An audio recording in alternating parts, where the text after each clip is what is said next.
Okay, hi everyone, and thanks for clicking into this short interview with Gareth and Life from PeacePlayers Northern Ireland. We're funded by the Northern Ireland Community Relations Council. And the groups that we fund have continued to connect with communities through this current crisis, demonstrating resilience and creativity by quickly moving to new ways of working and using online tech to keep themselves engaged. So, Gareth from PeacePlayers, can you give us a quick insight into what you've been doing during the crisis to keep communities connected? Yeah, Peter, thanks for the opportunity. Yeah, it's actually been great for us. We very early on took the decision that we weren't stopping. Our program wasn't stopping, and in fact, it was really important that we didn't stop. In fact, the need to keep communities connected and keep our participants connected and give them opportunities to engage with each other and continue to develop relationships was really important. So we very, very quickly pivoted to digital. And the model that we followed is right, how much of what we do traditionally during the day in face-to-face contacts can we facilitate in the virtual network? And we very quickly landed on Zoom as a technology for that. But it's very much been not about stopping, it's about continuing, but just continuing differently. And also using the structure of what we already did. So the meetings we had scheduled, the sessions we had scheduled, the time slots, we completely stuck to them, but just tried to change it up to make it a bit more virtual.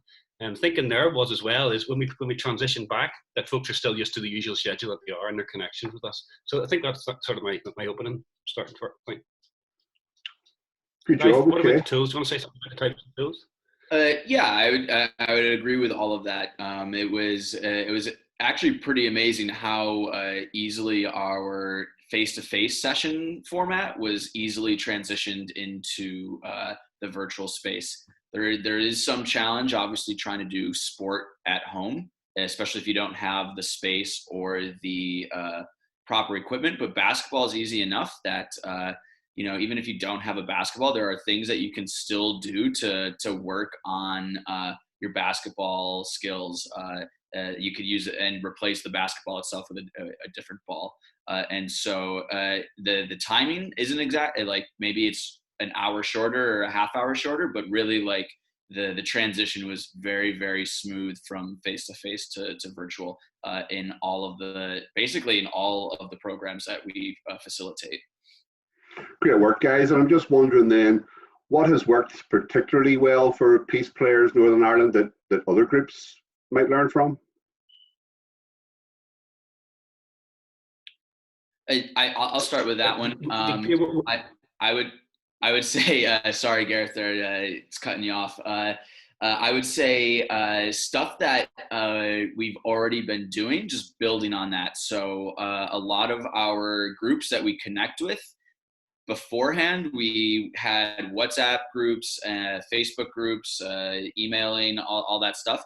I think what has really turned out to be something very useful has been the Facebook groups that our program that we use for our programs, because that is a really great way for the community, the parents and the participants to stay connected, for us to engage with them directly, them to engage with us, and just sort of show each other that despite what's happening right now, like you can still have fun, you can still talk to each other, and you can still connect.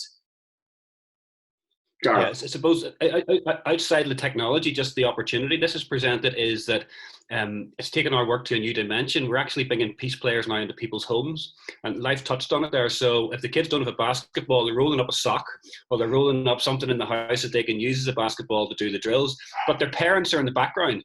And their parents are participating and they're shouting in answers. So we've kept our same format. So our format is a sports-based activity, some team building, and then a community relations facilitator conversation through a sports lens.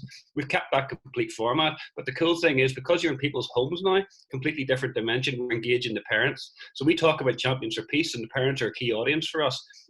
So it's actually been a really cool opportunity for us to develop that new dimension, if you like, and we're really carefully thinking about, well, what does that mean, and what extra opportunities does that give for those kids and those parents to engage more around community relations themes. So for us, that's a really unexpected benefit that's come out of it, which has been really cool. Well, look, I'm really delighted to hear that, guys. It's great to think of PeacePlayers Northern Ireland being in everybody's home, and that you're widening engagement on good relations work across Northern Ireland, and indeed probably beyond that too. So thanks very much, Gareth, and thanks very much, Life. Good luck with your work and stay safe. And of course, people who are watching this video can keep up to date with your work through your website and through your social media pages too, which you guys keep regularly updated. So thanks very much, guys. Good luck. Bye-bye. Thank you. Thanks, Peter. Bye.